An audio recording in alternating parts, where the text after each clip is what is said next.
கோயிலில் திருநீர் கொடுக்குறாங்களே அதை நாமே பூசிக்கொள்வது நல்லதா அல்லது கோயில் குருமார்கள் கையால் பூசிக்கொள்வது நல்லதா? வாங்க காணொளிக்குள்ளே போகலாம்.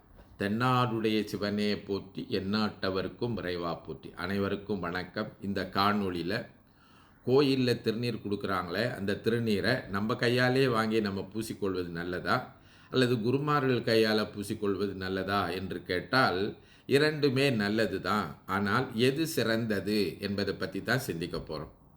இப்போ கோயிலில் பூசனை முடிந்து இந்த குருமார்கள் எல்லோருக்கும் திருநீர் கொடுத்து கொண்டு வருவாங்க. அப்படி கொடுத்துட்டு வரும்போது நாம் கையை நீட்டினோம்னா அவங்க கையில் போட்டுருவாங்க, நாம் தலையை நீட்டினோமா அவங்க தலையில் பூசி விடுவாங்க.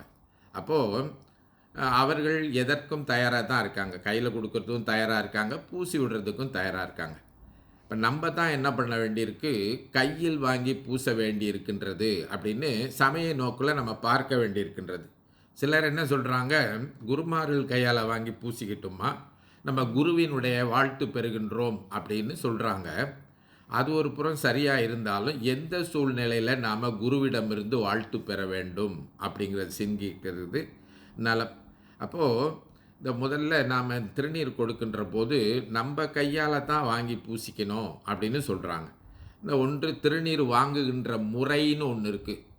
இன்றைக்கி பிள்ளைங்க பார்த்திங்கன்னா திருநீர் கோயிலில் கூட நான் பார்க்குறேன், குருமார்கள் கொடுக்கும்போது இடது கையில் இது அப்படி இப்படி நீட்டிக்கிட்டு இருப்பாங்க. இப்போ திருநீர் வாங்குகின்ற முறை என்று ஒன்று இருக்கின்றது.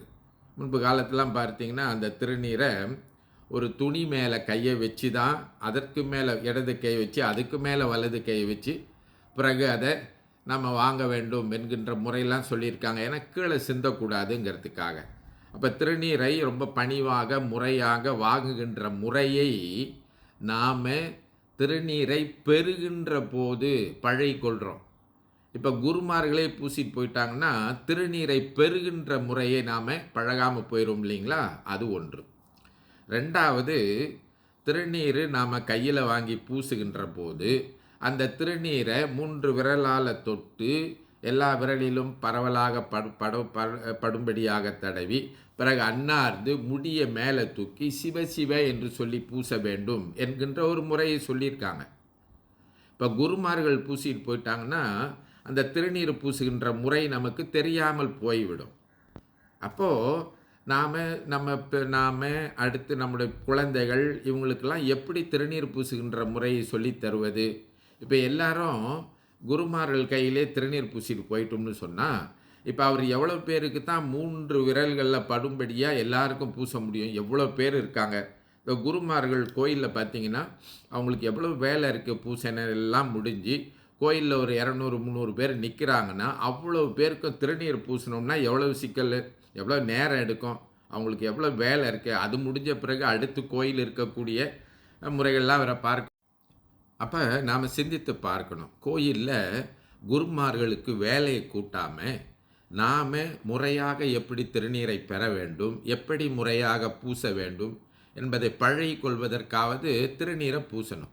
அப்போ திருநீரை பூசும்போது பரவலாக பூசணும், 3 விரல்களால் பூசணும் அப்படின்னு சொல்லப்பட்டிருக்கு. இப்போ இருக்கிற கோயில் ஒரு இன்னும் 200-300 பேர் இருக்காங்க, அவ்வளோ பேருக்கும் பரவலாக திருநீரை பூசணும் அப்படின்னு சொன்னால் இந்த குருமார்களுக்கு எவ்வளோ வேலை, எவ்வளோ நேரம் எடுக்கும். அதனால் அவங்க பார்த்திங்கன்னா எல்லோருக்கும் இப்படி பூசிட்டு போயிடுவாங்க. குருமார்கள் பூசலாம். யாருக்கு பூசலான்னா குழந்தைகளுக்கு பூசலாம், முடியாத பெரியவர்களுக்கு பூசி விடலாம், கூட யாராவது வந்திருந்தாங்கன்னா அவங்க வாங்கி பூசி விடலாம். இப்படி திருநீரை நம்ம பூசுகின்ற போது ஆணவம் கண்மம் மாயை அழிய வேண்டும்னு சொல்லி நம்ம திருநீர் பூசுகிறோம் அப்படின்னு சொல்கிறாங்க.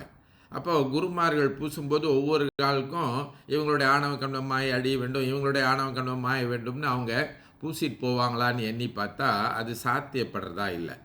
அப்போ நாம் தான் திருநீரை கையால் வாங்கி இறைவா உன் திருவருளால் என்னுடைய ஆணவம் கண்மம் மாய் என்பது அழிய வேண்டும் என்று சொல்லி திருநீர் பூச வேண்டும்.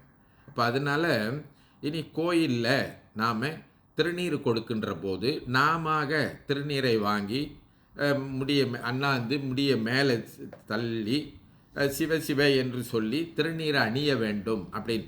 அப்போ திருநீர் பூசும்போதும் சிவாய நம சிவ சிவ நம சிவையே என்று சொல்லணுன்றாங்க. அப்போது இந்த குருமார்கள் பூசிட்டு போகும்போது இதெல்லாம் நடக்கலை. ஒன்று முறையாக வாங்குவது, அடுத்து முறையாக திருநீர் பூசுவது, அடுத்து நம்முடைய வாய் திருவைந்தெழுத்தை சொல்வது, இதெல்லாம் நடக்கணும் அப்படின்னு சொன்னால், இப்போ நம்ம தானே திருநீரை வாங்கி பூசணும். அப்படி பூசுறது தானே சிறப்பு. அப்போ சில பேர் சொல்கிறாங்க, இல்லை திருநீரை கையில் கொடுத்தா மிச்ச திருநீரை கீழே கொட்டிடுவாங்க, அதனால் பூசுனா அது கீழே கொட்டாமல் சிந்த மாட்டாங்க அப்படின்னு சொல்கிறாங்க. இது எல்லாம் சரியில்லை. ஏன் அப்படின்னு பார்த்தீங்கன்னா, திருநீரை கீழே கொட்டாமல் பூசுங்க அப்படின்னு நம்ம சொல்லி பழக்கணும். திருநீரை ஏன் கீழே கொட்டாமல் பூசணும் அப்படிங்கிறத இன்னொரு காணொளியில் நம்ம பார்ப்போம். அப்போ திருநீரை கீழே கொட்டாமல் பூசுறதுக்கு பழக்கணுமே தவிர, திருநீர் பூசினா மீது கொடுத்தா கீழே கொட்டிடுவாங்க அப்படின்னு அதுக்காக நானே பூசி விட்டுட்டு போகிறேன் அப்படின்னு சொல்லி அவங்க சொல்கிறதும், இல்லை எங்களுக்கு திருநீரை முறையாக பூச தெரியாது, நீங்களே பூசி விட்டுருங்க அப்படின்னு சொல்கிறதும் பொருத்தம் இல்லை. கோயிலில் நாம் செய்து கொண்டிருந்த ஒரே ஒரு நல்ல வழிபாட்டில் நம்ம ஈடுபடுத்தி கொள்வதற்கு ஒரு அருமையான முறையில் இந்த திருநீர் பூசுவது ஒன்று. இப்போ அதை கூட நம்ம குருமார்கிட்ட கொடுத்துட்டோம்னு சொன்னால், பிறகு கோயிலில் நம்ம என்ன தான் பண்ண போகிறோம்? இன்னும் சிலர் சொல்கிறாங்க, இந்த திருநீர் பூசுகின்ற போது குருமார்களுடைய வாழ்த்தை பெறுறோம்னு. அது சரிதான். குருமாருடைய வாழ்த்தை பெறுவது எப்போ அப்படின்னு சொன்னால், இந்த தீபாராதனை முடிந்து திருநீர் கொண்டு வருகின்ற போது இறைவன் திருவருளை நேரடியாக நீங்கள் திருநீராக வாங்கி பூசி கொண்டுட்ட பிறகு தனிப்பட்ட முறையில் நீங்கள் போய் வாழ்த்து பெறலாம். இப்போ பெரும்பாலான இடத்துல என்ன பண்ணுறாங்கன்னு சொன்னால், இப்போ எல்லோரும் தீபாராதனை காட்டின பிறகு ஒரு இடத்துல உட்கார்ந்து கொண்டு எல்லாருக்கும் திருநீர் பூசி விட்டுக்கிட்டு இருக்காங்க. தீபாராதனை தட்டை ஒரு இடத்துல வச்சுட்டு உட்கார்ந்துக்கிட்டு எல்லோருக்கும் திருநீரை பூசி கொண்டிருக்கிறாங்க. அது வாழ்த்து பெறுவது. இந்த குருமார்கள்லாம் சில ஆதீனங்கள் இவங்கெல்லாம் வந்த பிறகு நம்ம பார்த்தோம்னா, அவங்ககிட்ட போய் வாழ்த்து பெறுவது, அவங்க பூசி விடுவாங்க. ஆனால் பூசனை முடிந்து திருநீர் கொடுக்கப்படும் போது நாமே வாங்கி பூசிக்கொள்ள வேண்டும். இப்போ பல இடங்களில் பார்க்குறேன், தீபாராதனை காட்டின பிறகு தீபாராதனை தட்டை ஒரு இடத்துல வச்சுட்டு எல்லோரும் வரிசையாக நின்று போய் எல்லாரும் அந்த கோயில் குருமார்கள்ட்ட திருநீர் பூசி விடுறாங்க. அப்படி ஒன்று அவங்களே நேராக பூசி விட்றாங்க, இல்லை அவங்க ஒரு இடத்துல உட்காந்துக்கிறாங்க, எல்லோரும் போய் திருநீர் பூசுகிறாங்க. இங்கே பெரிய பெரிய கோயிலெலாம் கூட போய் பார்த்தீங்கன்னா அவங்க அப்படி வச்சுருப்பாங்க. இப்போ சிதம்பரம் போன்ற கோயிலெலாம் பார்த்தீங்கன்னா தீபாராதனை வச்சுருப்பாங்க. பக்கத்தில் திருநீர் கொடுக்குறவர் எல்லாருக்கும் திருநீர் கையில் போடுவார், யாருக்கும் பூசி விட மாட்டார். அதான் நம்முடைய முறை.